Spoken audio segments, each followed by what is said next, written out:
Blue skies means fun days.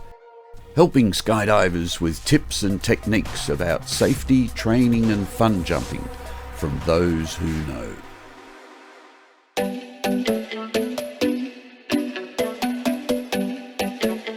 Welcome to this episode of Blue Skies Fun Days. Recently I was very privileged. I had the opportunity to sit in on a Zoom discussion where skydiving legend Eliana Rodriguez spoke about how she started in skydiving, the challenges she had in the early days, and how she got past them to become one of the top skydivers in the world. A world champion, actually. Starting in the military, like so many of us, she loved and was inspired by her tandem. Then, due to financial constraints, she did a mix of static lines and AF before becoming a qualified jumper. Later she became a tunnel instructor, and this was back when tunnels were just starting to evolve and become popular. In the year 2000 she was on the winning World Cup women's four-way team, Synchronicity, and 6 months later Eliana and a team went to the world meet in Spain and won. They were world champions. Thank you all for being here. I really appreciate it. And I'm super excited to share my story with you guys. So for me, the way I started jumping was my dad, when I was probably about 14 or 15, he saw an ad in the newspaper about jumping nearby, and he asked me if I wanted to go jumping with him. And I immediately said yes, because I loved at the time roller coaster rides, like amusement park rides, the really high water slides. So I wanted to go jump, and we realized quickly that I was too young to jump because I was, like I said, 14 or 15 or so. So I ended up having to repeat some levels, and I was getting ready to get out. I was running out of time. So fortunately, I lived at Fort Bragg, and I was in the military. So my instructors had connections to the wind tunnel. They got me into the Fort Bragg wind tunnel, and to fix my body position so that they can help me, graduate before I left. So we went in really early one morning. I don't even know how much time we did, just because they don't keep track of time because you're not paying for it. And it was probably like 10 or 15 minutes. It was, I think now, but it fixed me. It got me stable, and I went back and was able to pass my AFF, fortunately. And I feel like those moments happen with a lot of folks. I certainly struggle with AFF as well. And it takes a lot to be able to be confident that you can learn and to not walk away from the sport. Do you see what I mean? Right. Yes. Yeah. There was definitely a time when I was like out of control. Like, and I started thinking, I don't know if this is for me. I'm like, oh, and fortunately, I did have success in some of the earlier jumps where they said I did good because I was like presenting to the relative wind, and I pulled for myself, and I enjoyed my tandem. So I stuck with it and got through that part. But the tunnel definitely helped that, gave me that confidence. Okay, I got some control. Mm-hmm. And then soon after that, you applied for the tunnel instructor position at Orlando, right? When you still only had a couple of hundred jumps or something like that. Is that correct? Yeah. So I moved out to, I left the military in 1996, and the wind tunnel in Orlando, it was the first one of its kind. Now they call them iFlies, but back then it was Skyventure. That was the name of the company, Skyventure Wind Tunnel. And they were building one in Orlando, and I lived in Kissimmee, which was very close. So over the 2 years, I got to know everybody there. They got to know me, and one of the girls knew of an instructor that had already been hired there. Was her friend, and she said that they were looking for instructors. And I had about 200 jumps at the time, and so when she mentioned it to me, and she's like, "Well, you live close by. You should go apply." I was like, "No, I only have 200 jumps. They're probably looking for somebody with like 1,000 jumps." It's like sometimes things are like meant to be. We had these fires on the East Coast, so they took the planes from Titusville and DeLand, and they flew them to Zephyr Hills. And when we were there, she was like, "Hey, there's my friend." He was from DeLand. She's like, "Here's my friend. Let me introduce you to him because you're going to go apply, right?" So she introduced me to her friend. And then he's like, "Oh, you know what? The general manager jumps here. Let me introduce you to him." And I was like, "Oh, okay." So they introduced me, and he said, "Just come tomorrow and bring your resume and we'll interview you." And so I was like, "Okay, I guess I'm applying." The presentation then turned into a discussion with questions being posed by other world standard skydivers. Well, this is good. And everybody was talking about the mantis position. Yeah. Okay, yeah, got to figure that out. Now, I thought I was a pretty good skydiver by that point, but oh my God, I mean, what a completely transformative experience. And I was so lucky to have you as an instructor. I had Haagen-Dazs, and a couple of, real all-time great people. But I was so impressed with you because, here you were at that point. I think you were just starting, or maybe as I came later on, you had started a team called the Tunnel Rats. And Tunnel Rage. What was it? The DeLand Tunnel Rage. Tunnel Rage. Sorry about that. And I believe you had come in first on a competition, and your team was had the lowest number of jumps. After watching you in the tunnel, I went, of course. And being a pilot, where we use simulators for everything, for all our training, I'm like, oh my God, this is going to transform the sport. Yeah, and you were right. It really has transformed beyond anything. And I feel like Eliana was right at the cusp of when that Absolutely. happened. Right Orlando, at the for cusp sure. of it. Yeah. Eliana, do you feel like the tunnel is still such a major part of formation skydiving progression these days? Yes, I mean, but that story that Gulson tells about that team, the Tunnel Rage team, we had people with, like, Thomas Hughes had 100 jumps. I had like 400 jumps, and one of the other guys had 600 jumps, and we won the competition. And I think it was where people saw that, oh my God, you can use the tunnel for training in the air. Because I think for a little bit, people were still like, it's not the same. I don't know if it's good for training for competitions or world meets. And that was the meet where I think it helped people believe, like, oh yeah, this is really helping people progress much faster. If you are new to the world of skydiving, or if you have thousands of jumps, or you just want to improve your performance, then viewing this conversation with Eliana is a must. The link to the program is in the details below. New jumpers looking for inspiration, or students who wonder if they're the only ones having problems on their early jumps, or people at the top of their discipline. There are numerous insights in this discussion to both inspire and take you to the next level. The mindset that you have when you go into competition, I'm quite interested about that, like whether that's something that's developed over the years as well, because I feel like being able to perform under pressure, whether it's in skydiving or outside skydiving, comes with a certain mindset, with that sort of idea of confidence, but also still just being yourself. You talked about being authentic when you're still in competition.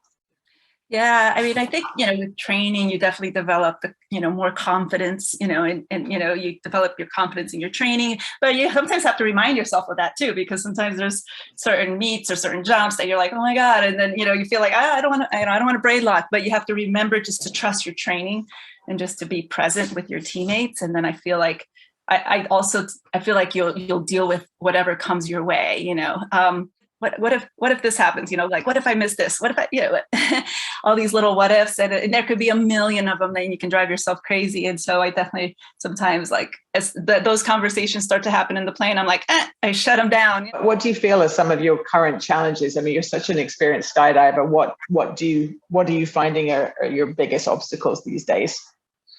For me, I mean, there's always something new to learn. I mean, I wish I was a better free flyer.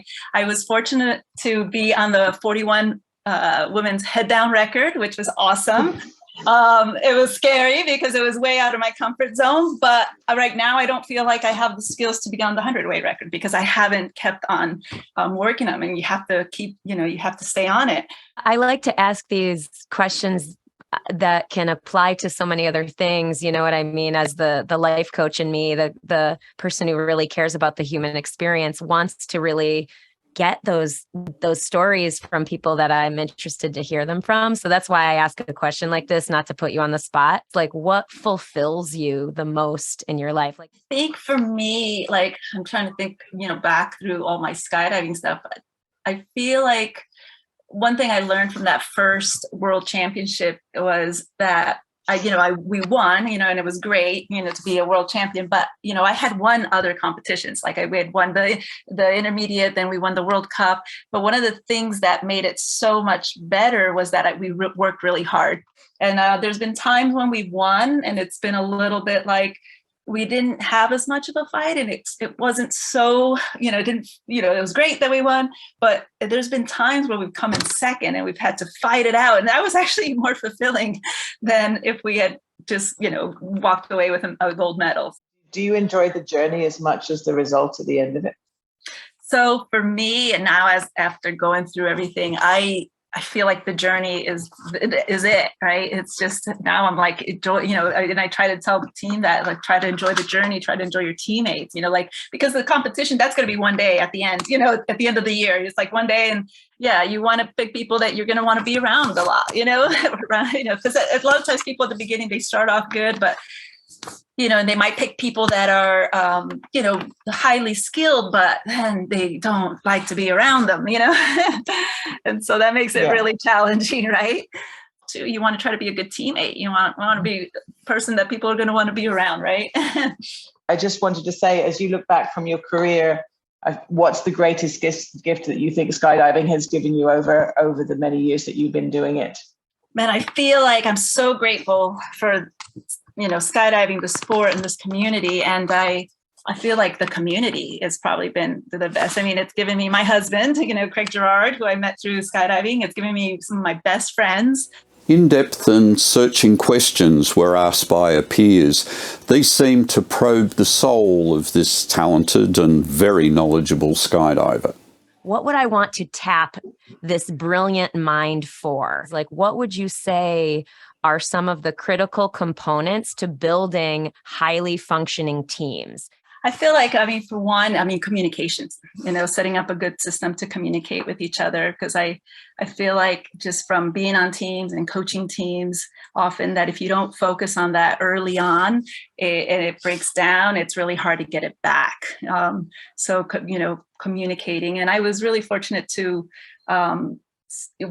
not my first teams, but I get on Arizona Airspeed, and I was on there for 9 years, and they already had a lot of really good systems in place on how to communicate. Like during debrief, we would have where we started always with the positives, start with what we like, because it's really easy to go down the negative route, like, why did you do this?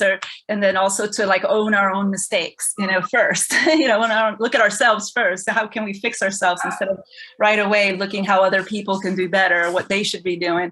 On the topic of communication, we would have a meeting once a week. Like if we were training for 5 days, it'd be the middle day, where more about listening, because a lot of times when people are communicating, they're trying to formulate their answer instead of really listening to the person. So these meetings where, each person would take a turn talking, and we'd say they'd have the rock, and it could be anything. It could be like a cup or a phone or, whatever. But whoever had that item, they would be the only one that could talk, and everybody had to listen, and really not just listen to listen to their words, but also really try to understand what they're trying to say. Okay, so Eliana, one of the things that you had said to me when we did all our chats before this that really struck me was, I wrote, you surrounded yourself with people that you wanted to be like throughout your career. And Holly had a very relevant question. Cool, thanks. I actually worried that it could be a question that would put you on the spot. So I'm glad that you said that, Maxine. Because my question was, who do you look up to in the sport? Because obviously it's really important to surround ourselves with people that inspire us. Yeah. Hi, Holly. I was really fortunate early on that when I moved to Florida and started working at the wind tunnel, it was really the only wind tunnel around, and everybody was coming to me. So I got to see all the top coaches training their top teams, from all different places in the world. When I got on the team, a lot of my teammates on the team, they have a lot of different qualities that I, been taking a little bit from everybody. And also the past team members, like, Dan BC, Jack Jeffries, Mark was on our team, and Kirk is on our team. But I got to know them better over the years, and it was like I got to benefit from all the work they did for the team. my teammates on highlight also. I mean, it's like I'm surrounded by amazing women, doing the best at, what they do in all the different areas.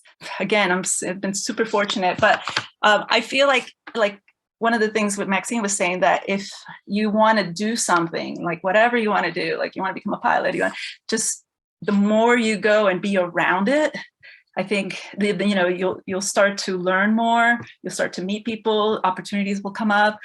So, like, if you want to do anything, you want to get better at anything, just go and be around it. I like the phrase, "Don't be a big fish in a little pond." The idea that you should always try and surround yourself with people who are better than you are at what you do, because if you surround yourself with the right people, they will raise you up. So yeah, and here, like when we were training with airspeed here, we would always have like our debrief. Like when I first got here, it was out in the open, so people could come and listen and hear. And if we're ever like at the mock-up and we were working on our exit and somebody needed some help, we would be happy to help.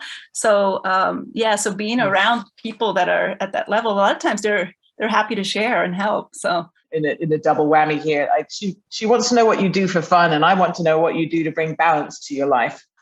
Lately I've been going paddle boarding, which has been really fun. I like to hike. I like to travel. I like to eat. I like to eat different food.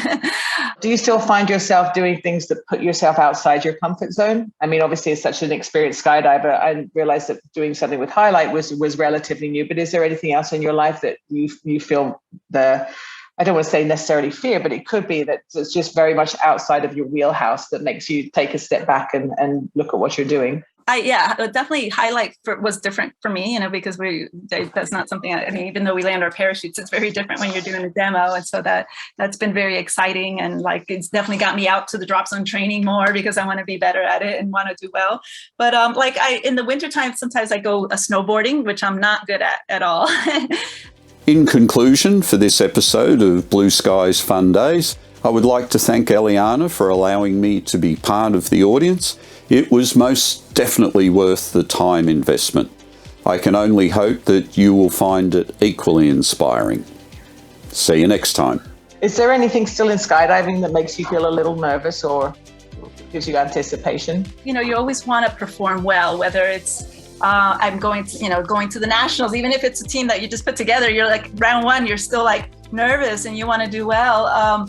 Or if you're being a player coach on a team, you want to perform well for for the people and for yourself. When I was younger, public speaking has always been a difficult thing for me. For more tips and techniques, click subscribe.